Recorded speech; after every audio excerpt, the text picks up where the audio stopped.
Semoga yang subscribe diberikan rezeki melimpah dari jalan tak terduga. Dan yang like komen, dimudahkan jalannya menuju surga di hari akhir nanti. Siapa yang tak mendengar nama Qorun? Dia adalah seorang sosok kaya raya di zaman Nabi Musa yang namanya melegenda hingga sekarang. Kisahnya diabadikan dalam Al-Quran, bahkan menjadi peribahasa atau ungkapan di masyarakat guna menggambarkan seseorang yang mirip dengan tabiatnya atau menisbatkan harta yang ditemukan terpendam dalam tanah sebagai harta Qorun. Qorun adalah miliarder kaya raya yang hidup sejaman dengan Nabi Musa. Saking kaya rayanya, Qorun setiap kali keluar dari rumahnya, ia didampingi dengan 300 pelayan laki-laki dan 300 pelayan perempuan. Itu dilakukan semata-mata sebagai bentuk kesombongan bahwa dialah manusia paling kaya, paling terhormat, dan memiliki pengikut setia. Orang-orang tentu saja akan penasaran seberapa banyak harta kekayaan Qorun jika pengawal dan pembawa kunci gudang kekayaannya sebanyak itu. Lalu berapa banyakkah harta yang dimiliki Qorun yang disimpan di dalam gudangnya tersebut? Sebelum saya melanjutkan, dimohon untuk menonton video ini sampai selesai supaya tidak ada kesalahpahaman dalam memahami isi cerita, serta mohon bantu channel ini semakin berkembang dengan cara tekan subscribe dan silakan tinggalkan like serta komen positifnya. Semoga dukungan pemirsa Risalah Kehidupan bernilai pahala dan menjadi wasilah dimudahkannya segala urusan pemirsa sekalian. Pemirsa Risalah Kehidupan, di zaman sekarang, banyak orang yang mengistilahkan rezeki yang tak terduga dengan istilah harta Qorun. Lalu, dari manakah sumber harta kekayaan Qorun yang sangat luar biasa itu? Serta di manakah Qorun dan hartanya ditenggelamkan? Siapakah Qorun dan bagaimana kisahnya dengan Nabi Musa? Qorun merupakan kaum Nabi Musa alaihi salam. Disebutkan oleh Ibnu Jurayj, nama lengkap Qorun adalah Qorun ibnu Yashar, ibnu Qahis, ibnu Lawi, ibnu Yakub. Ia merupakan putra paman atau sepupu Nabi Musa alaihi salam. Pasalnya, Nabi Musa alaihi salam sendiri adalah putra Imran, sedangkan Imran adalah putra Qahis. Dengan kata lain, Qorun masih satu kakek dengan Nabi Musa alaihi salam, yakni kakek Qahis. Ia adalah umat Nabi Musa yang taat. Tidak hanya memiliki banyak harta, Qorun juga termasuk orang yang cerdas dan berilmu. Ia menguasai ilmu duniawi dan ilmu ukhrawi, dan tercatat bahwa Qorun adalah ahli di bidang kimia. Dirinya tercatat sebagai ahli kitab Taurat setelah Nabi Musa. Kepandaian Qorun dalam ilmu agama membuat dirinya sering disebut dengan ilmu nawir, atau orang yang memberi cahaya dan penerangan. Suaranya terkenal merdu dalam membaca kitab Taurat. Selain itu, Qorun juga lihai dalam berbisnis. Ia mengetahui trik investasi yang menguntungkan, serta jalur perdagangan internasional yang strategis di zamannya. Kekayaan Qorun begitu banyak, sebagaimana tercatat dalam surat Al-Qasas ayat 76. Sesungguhnya Qorun termasuk kaum Musa, tetapi dia berlaku aniaya terhadap mereka.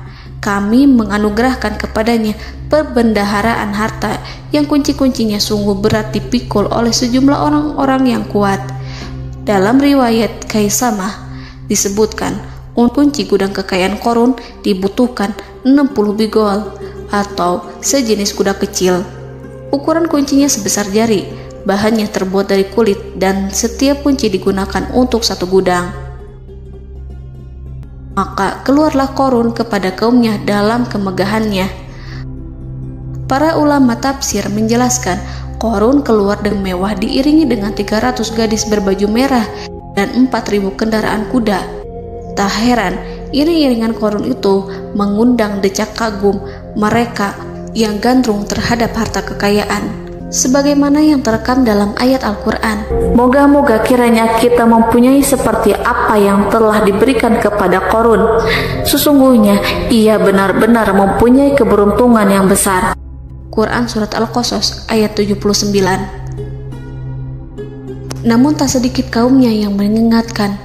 Ingatlah ketika kaumnya berkata kepadanya, "Janganlah engkau terlalu bangga, sesungguhnya Allah tidak menyukai orang-orang yang terlalu membanggakan diri," atau farihin. Ulama menafsirkan istilah farihin di sana juga berarti takabur, zolim, berbuat kerusakan, arogan, dan tak mau bersyukur terhadap nikmat. Mengenai dari mana asal-usul kekayaan Qorun, ada beberapa riwayat yang memberitahukan tentang asal-usul kekayaan Qorun. Sumber pertama menyebutkan bahwa jauh sebelum memiliki kekayaan, Qorun hanyalah seorang lelaki miskin yang tidak mampu menafkahi keluarganya. Anaknya sangat banyak. Lalu suatu ketika Qorun datang kepada Nabi Musa. Ia meminta Nabi Musa alaihissalam untuk mendoakannya agar Allah memberikan harta benda yang banyak. Qorun juga meminta Nabi Musa mengajarinya ilmu kimia dan ilmu-ilmu kehidupan lainnya. Qorun dikenal sebagai orang yang soleh dan mengikuti ajaran Ibrahim dengan baik, sehingga tanpa pikir panjang Nabi Musa alaihissalam menyetujui permintaannya. Allah Subhanahu wa Ta'ala mengabulkan doa Nabi Musa. Qorun diberikan kecerdasan luar biasa dan menguasai ilmu yang telah diajarkan kepadanya. Qorun menguasai teori dan praktik pembuatan emas permata dan beragam perhiasan mewah lainnya. Ia juga pakar dalam ilmu arsitektur, rancangan bangunan, penataan kota, dan lain sebagainya. Tidak lama setelah itu, hidupnya berubah. Qorun pun hidup dengan bergelimbang harta. Ribuan gudang yang dimilikinya penuh dengan emas dan perak. Namun sayangnya, keberuntungan yang didapatkannya membuatnya gelap mata. Qorun mulai hidup dengan penuh pamer, keangkuhan, dan penuh kesombongan. Kekayaan yang diberikan Allah Subhanahu wa Ta'ala membuatnya lupa dengan Sang Maha Pemberi. Qorun merasa lebih terhormat dan mulia dibandingkan Nabi Musa. Ia pun akhirnya membelot dan durhaka pada Musa. Ia mengingkari janji-janjinya dulu dan beralih menjadi pengikut Fir'aun yang setia. Loyalitas Qorun terhadap Fir'aun membuatnya diangkat menjadi kepala mandor yang membawahi ribuan pekerja. Dikisahkan bahwa Qorun bersikap semena-mena terhadap para pekerja. Ia tega memotong upah mereka. Ia melakukan korupsi demi membangun istana dan kemegahannya sendiri, dan untuk membangun gudang-gudang penyimpanan harta yang telah ia kumpulkan jauh-jauh hari. Ketika datang perintah zakat, Nabi Musa alaihissalam pergi menemui Qorun dan memerintahnya mengeluarkan zakat sebesar 1 dinar dari setiap 1000 dinar hartanya, 1 dirham dari setiap 1000 dirham, 1 kambing dari setiap 1000 kambing, dan seterusnya. Setelah Qorun menghitung seluruh hartanya, ternyata jumlah zakatnya sangat besar. Kekikirannya pun mulai menghalangi hatinya untuk mengeluarkan zakat. Qorun enggan membayar zakat ketika Nabi Musa alaihissalam menagih zakat yang diperintahkan oleh Allah untuk ditunaikan olehnya. Ketika Qorun dimintai zakat, ia langsung marah dan tidak memberikan sedikit pun kekayaannya. Dia berpikir bahwa harta kekayaan yang dimilikinya didapat dari hasil kerja dan usahanya, dan tidak ada kaitannya dengan siapapun, termasuk Allah Subhanahu wa Ta'ala. Janji Qorun untuk lebih taat beribadah dan membantu sesama jika diberi kekayaan oleh Allah dilupakannya. Dia mempergunakan kekayaannya tersebut dalam kesesatan, kezoliman, dan permusuhan, sehingga membuatnya menjadi sombong dan terlena. Orang-orang beriman pada masa itu sering menasihati Qorun untuk bersyukur atas nikmat yang telah Allah berikan, tetapi dia tidak mengindahkan nasihat tersebut. Dari sikapnya tersebut sudah jelas bahwa Qorun tidak membutuhkan nasihat kebenaran, bahkan merasa tidak takut dengan ancaman Allah, sebab Qorun merasa sudah memiliki segalanya. Qorun merasa dirinya hebat dan pintar serta punya banyak pengikut setia, punya banyak pengawal, dan merasa aman karena dekat dengan Raja Fir'aun. Korun berkata, "Sesungguhnya aku mendapatkan harta ini karena ilmu yang ada padaku." Korun sangat sombong. Ia merasa hartanya didapatkannya sendiri tanpa campur tangan dan kehendak Zat yang Maha Kaya, yakni Allah Subhanahu wa Ta'ala. Apakah Korun lupa ataukah ia tidak tahu bahwa Allah telah membinasakan orang-orang sombong sebelumnya, yang bahkan lebih kuat darinya, yang lebih kaya darinya, yang lebih banyak pengawalannya, lebih kokoh dan tak terkalahkan dibanding dirinya? Karena terdorong sifat kikir dan angkuh, maka Korun membuat rencana untuk melakukan tipu daya agar dia terlepas dari kewajiban membayar zakat. Dia ingin menjatuhkan nama baik dan citra baik Nabi Musa. Kemudian dia mengumpulkan tokoh-tokoh konglomerat Bani Israel. Ia berkata kepada mereka, "Wahai saudara-saudaraku, terhadap apa yang diperintahkan Musa untuk membayar zakat, apakah kalian akan mematuhinya? Sekarang dia hendak mengambil harta yang ada di tangan kalian, maka pikirkanlah suatu cara untuk menghindari perintahnya." Para pembesar-pembesar yang dipanggil kemudian menjawab, "Wahai paduka Korun, engkau lebih besar daripada kami. Kami akan melakukan apapun yang kau inginkan." Korun berkata, "Datangkanlah kepadaku wanita cantik. Aku akan memberinya hadiah besar jika ia berhasil menggoda dan memfitnah Musa." Ketika wanita cantik yang diinginkannya datang, Korun memberikan kepadanya uang muka sebagai jaminan. Ia akan membayarkan seluruh yang dijanjikannya ketika berhasil menjalankan misinya. Bukan hanya itu, Korun pun berjanji akan menjadikan wanita ini sebagai istrinya. Keesokan harinya, Korun mengumpulkan Bani Israel. Setelah itu, Korun menghadap kepada Nabi Musa seraya berkata, "Orang-orang menanti kedatangan Anda, sampaikanlah saran dan nasihat kepada mereka." Nabi Musa kemudian keluar dari rumahnya. Ia mulai menyampaikan nasihat pada umatnya. Di antara nasihatnya, beliau berkata, "Barang siapa yang mencuri, aku akan memotong tangannya. Barang siapa yang memfitnah, aku akan mencambuknya sebanyak 70 kali. Barang siapa yang tidak mempunyai istri dan dia berbuat zina, maka aku akan mencambuknya sebanyak 70 kali. Adapun barang siapa yang memiliki istri dan ia berbuat zina, aku akan rajam dia sampai mati." Korun kemudian berkata, "Apakah ini juga berlaku untuk Anda jika Anda sendiri yang berbuat zina? Apakah Anda akan menerima hukumannya?"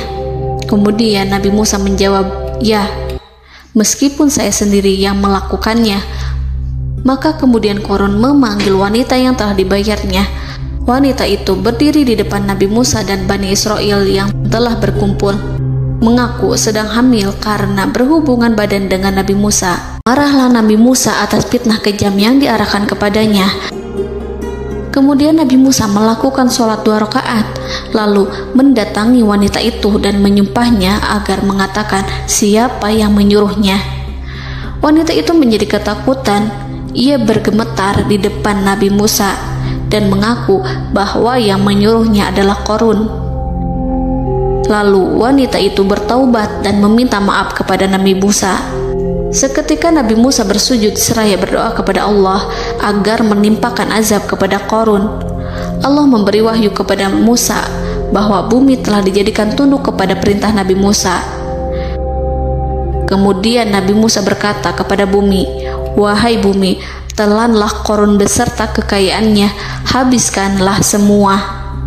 Kala itu Allah menurunkan wahyu kepada Musa alaihissalam untuk memerintah bumi apapun yang diinginkannya. Begitu Nabi Musa alaihissalam datang dengan wajah sangat marah, barulah Korun merajuk, "Wahai Musa, sayangilah aku." Sementara Nabi Musa alaihissalam tak bergeming. Beliau lantas berkata pada bumi, "Wahai bumi, ambillah mereka." Seketika rumah Korun mulai bergetar. Korun dan antek-anteknya mulai dibenamkan hingga bagian lututnya. Rumahnya ikut turun sedalam lutut. Korun kembali merajuk, "Sayangilah aku Musa." Rumahnya kembali berguncang. Kini Korun dan kawan-kawannya kembali terbenam hingga pusar. demikian pula rumahnya. Korun terus merajuk, "Wahai Musa, sayangilah aku." Sementara Nabi Musa alaihissalam kembali meminta bumi, "Wahai bumi, ambillah mereka." Rumah Korun berguncang lagi, sementara Korun dan kawan-kawannya terus terbenam hingga bagian tenggorokannya. Demikian pula rumahnya. Korun lagi-lagi menjerit, "Wahai Musa, sayangilah aku." Namun Nabi Musa alaihissalam tak bergeming. Beliau terus meminta bumi menelannya, hingga akhirnya Korun dan kawan-kawannya hilang seluruhnya ditelan bumi. Tak lama setelah itu Allah berkata, "Wahai Musa, apa yang membuatmu bersikap demikian? Padahal demi kemuliaanku, andai dia Korun berdoa kepadaku, niscaya aku akan rahmati. Maka kami benamkan dia beserta rumahnya ke dalam bumi, maka tidak ada baginya satu golongan pun yang akan menolongnya selain Allah, dan dia tidak termasuk orang-orang yang dapat membela diri." Quran Surat Al-Qasas ayat 81. Lalu di manakah lokasi ditenggelamkannya Korun beserta harta bendanya? Konon berdasarkan kepercayaan beberapa masyarakat setempat, Korun ditenggelamkan di sekitar sungai atau danau Moris yang terkenal di kota Payom, negara Mesir. Korun konon mendirikan istana dan di tempat itu pula ia ditenggelamkan. Dahulu, Korun berkeinginan membangun sebuah istana, namun tidak diizinkan oleh Fir'aun jika istana itu dibangun di samping istana Fir'aun. Terlebih, Korun juga tidak ingin membangun istana di tengah pemukiman Bani Israel yang terletak di tanah Jasan. Fir'aun pun memberikan tanah di wilayah Fayom. Kemudian di tepi sungai Payom inilah Korun membangun istananya yang megah, dan di dalamnya ia membangun Al-Khunuj, gudang penyimpanan harta berisi emas dan perak. Salah satu bukti arkeologis yang dapat dijumpai di lokasi tersebut adalah runtuhan bangunan yang diduga sebagai tempat tinggal Korun yang berjarak sekitar 2 km dari Danau Korun. Menurut beberapa sumber, bangunan yang masih berdiri kokoh tersebut adalah benteng yang dibangun oleh Korun. Namun ada juga yang mengatakan bahwa bangunan tersebut adalah tempat tinggalnya. Wallahu a'lam. Semoga kita semua dijadikan orang yang Allah mampukan menjadi orang kaya namun tidak seperti Korun,